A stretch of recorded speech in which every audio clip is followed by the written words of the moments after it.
નમસ્કાર દર્શક મિત્રો, ફોકલ પોઈન્ટમાં આજે આપણે ચર્ચા કરીશું કે અમેરિકી રાષ્ટ્રપ્રમુખ ડોનાલ્ડ ટ્રમ્પે હત્યા થવાની બીકે છેલ્લી ઘડીએ પોતાનું એરફોર્સ વન કે જે દુનિયાનું સૌથી મજબૂત, તાકાતવર, અત્યંત જેને કહી શકાય ને કે સાધન સુવિધા ઉપરાંત લશ્કરી દ્રષ્ટિએ મિસાઇલ પણ એની પર હુમલો ન કરી શકે ને પોતે એમાંથી બોમ્બ પણ ફેંકી શકે, મિસાઇલ વર્ષા પણ કરી શકે એવા એક નહીં બબ્બે એરફોર્સ વન, જૂનું અને નવું એરફોર્સ વન બંને તુર્કીના અંકારા એરપોર્ટ પર ઉપલબ્ધ હતા છતાં પણ છેક છેલ્લી ઘડીએ બંને પ્લેનને બદલે પોતાના અમેરિકી લશ્કરના એરફોર્સના C-32A વિમાનમાં જઈને ગુપચુપ રીતે અંકારાથી લંડનની મુસાફરી કરી. હવે સામાન્ય સંજોગોમાં તમને એવું લાગે કે અમેરિકી રાષ્ટ્રપ્રમુખ દુનિયાનો સૌથી શક્તિશાળી પુરુષ મનાતો હોય અને દુનિયાની સૌથી મોટી ગણાતી લશ્કરી તાકાત અને મહાસત્તાનો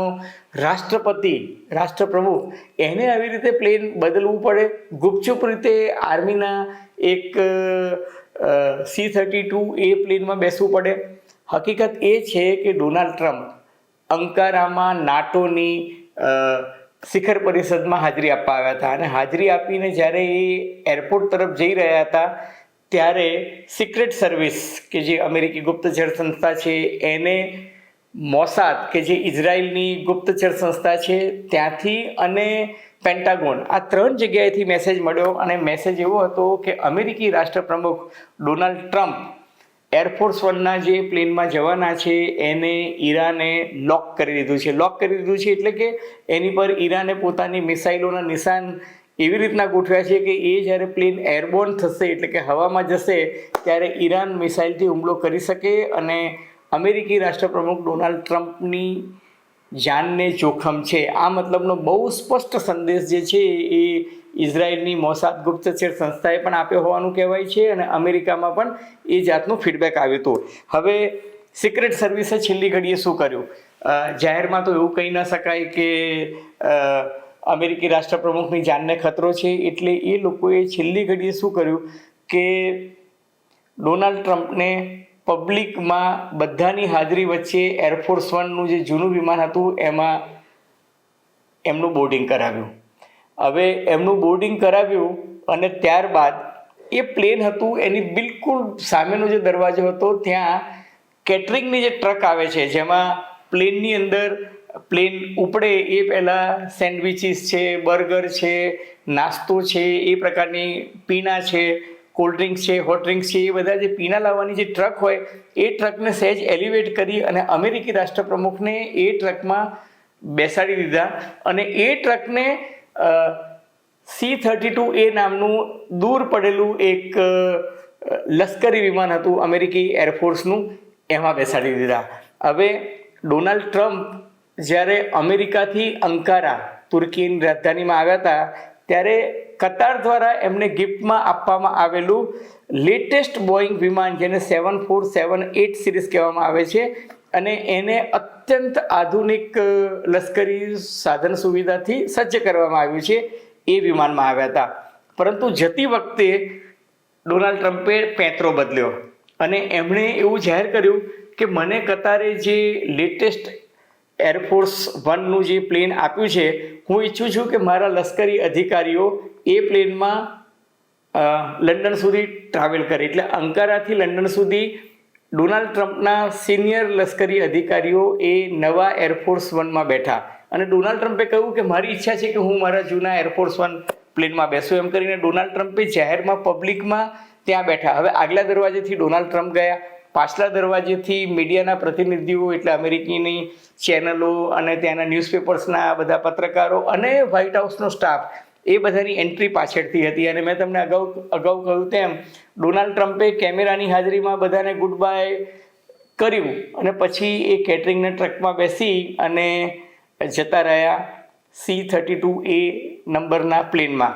હવે ત્યાં ગયા પછી તમને કદાચ નવાઈ લાગશે કે અમેરિકાનું જે આ પ્લેન જેમાં ડોનાલ્ડ ટ્રમ્પ ગયા એ સાવ ઉતરતી કક્ષાનું નહોતું. એ પણ બોઈંગ 757 એક મોડિફાઈડ વર્ઝન હતું અને એમાં સામાન્ય રીતે અમેરિકી ઉપરાષ્ટ્રપતિ JD વેન્સ ટ્રાવેલ કરે છે અને ડોનાલ્ડ ટ્રમ્પ આ પ્લેનમાં છે એવી કોઈને શંકા ના જાય એટલે હંમેશા અમેરિકામાં સંરક્ષણ મંત્રી જે છે એ પોતે અલગ પ્લેનમાં જાય છે. એટલે ઉપરાષ્ટ્રપતિનું જે આ પ્લેન હતું બોઈંગ 757 જેને મોડિફાઈડ કરીને અમેરિકાએ C-32A નંબર આપ્યું હતું, એમાં પીટ હેક્સેથ કે જે ડોનાલ્ડ ટ્રમ્પના સંરક્ષણ મંત્રી છે એ એમની સાથે બેસી ગયા.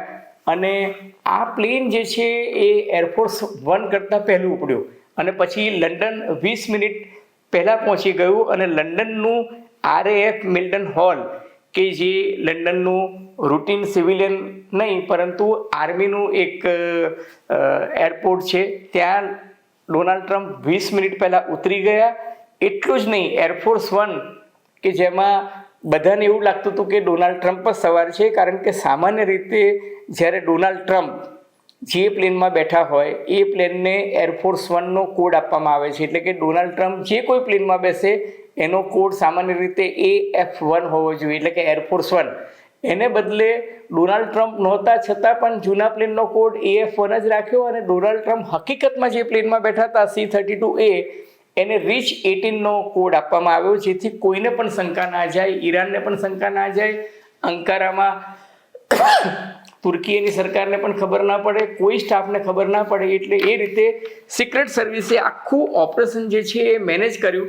અને લંડનમાં ટ્રમ્પનું આ જે મોડિફાઈડ 757 વર્ઝન જે છે C-32A એ 20 મિનિટ પહેલાં ઉતરી ગયું. અને ડોનાલ્ડ ટ્રમ્પ ત્યાં ઉતરી અને એક બ્લેક કલરની ગાડીમાં બેસી ગયા. અને જેવું એમનું એરફોર્સ 1 ત્યાં લેન્ડ થયું ત્યારે બધા જ પત્રકારોને, વ્હાઇટ હાઉસના બધાને કહેવામાં આવ્યું કે પ્લેનના ફ્લેપ્સ જે છે એ ડાઉન રાખવાના છે. સામાન્ય રીતે આપણે પ્લેનમાં મુસાફરી કરીએ છીએ ત્યારે એરફોર્સ પર જ્યારે પ્લેન લેન્ડ થાય એરપોર્ટ પર ત્યારે બધા પોતપોતાના ફ્લેપ્સને ખોલી રાખવાની એર હોસ્ટેસ સૂચના આપે છે, જેથી માની લો કે લેન્ડિંગ વખતે જો પ્લેનમાં આગ થાય તો તમે તરત ઇમરજન્સીની જાણ કરી શકો, અથવા તો ઉતરતી વખતે તમે એરપોર્ટનો નજારો જોઈ શકો. પરંતુ બધાને સૂચના આપવામાં આવી હતી કે તમારા ફ્લેપ્સ જે છે એ ડાઉન રાખવાના છે.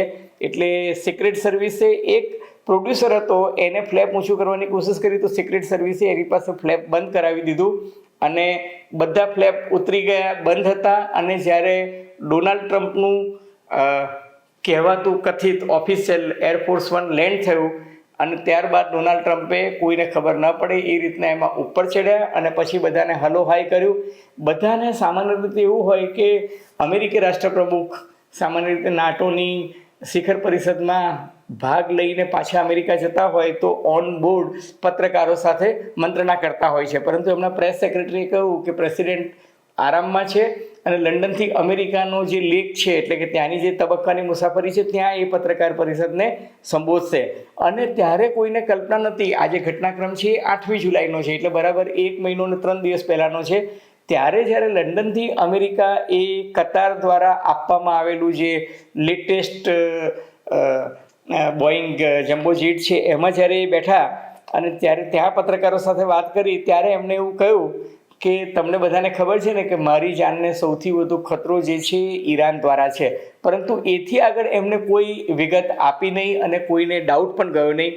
પરંતુ બરાબર 1 મહિના અને 3 દિવસ પછી આજે વોશિંગ્ટન પોસ્ટે આ ઘટનાક્રમનો પર્દાફાશ કર્યો છે અને પર્દાફાશ કરીને કહ્યું છે કે અમેરિકી રાષ્ટ્રપ્રમુખ ડોનાલ્ડ ટ્રમ્પની સુરક્ષામાં પણ કેટલી મોટી ચૂક થઈ શકે અને એ ચૂકને નિવારવા માટે સિક્રેટ સર્વિસે છેલ્લી ઘડીએ શું ઓપરેશન કર્યું. હવે આ અહેવાલ તો પબ્લિકમાં આવી ગયો અને દુનિયાભરમાં અત્યારે આ અહેવાલ ચર્ચાઈ રહ્યા છે.